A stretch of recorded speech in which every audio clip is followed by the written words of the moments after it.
So these interior resources, which make up our mindsets, if I have it right, yeah?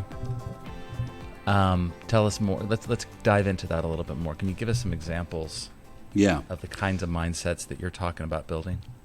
So let me go back a step and talk about why I've used the word mindset, because this word has escalated in use, and it's become a cultural carrier of meaning for people, and often they don't know what it really means.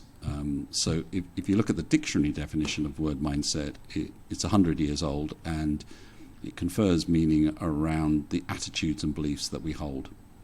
And I suppose the original definition was fairly pejorative in the sense that it's kind of fixed. In the last decade or so, the term has become exponentially used to mean all sorts of things, from a kind of attitude towards life in general, a stereotype of a type of person or a group of people, social, political affiliations, all sorts of things. But you can boil it down into two main categories. The word is used to describe a personality type around those beliefs, or it's used to describe something outside of the person entirely, a kind of an idea or a framework of belief. So you can have a Brexit mindset or a libertarian mindset.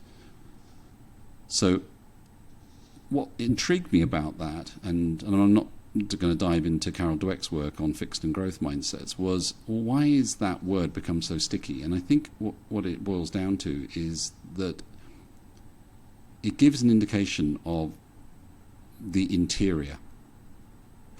It points to how we see things. So I started to use that as a framework of investigation, and I spent best part of 10 years talking to people about the word mindset, what they meant by it, and talking to neuroscientists and experimental psychologists. And what emerged was a new definition for me, which is that our mindset is the most fundamental way in which we make sense of the world.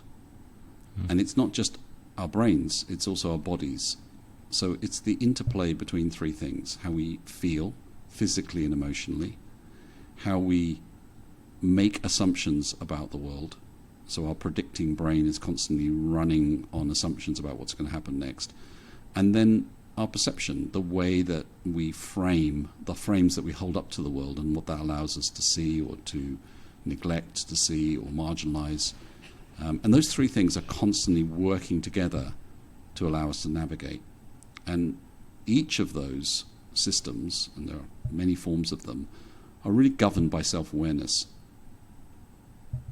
which are underpinned by mechanisms in the brain and body, all of which can be strengthened. So what got me excited was the idea that we can understand what mindsets are, we can build the underlying mechanisms, and then we can start to apply those mindsets to help us solve the big challenges in our life as the world becomes more difficult. So that's kind of the underlying thought process that led me down this journey.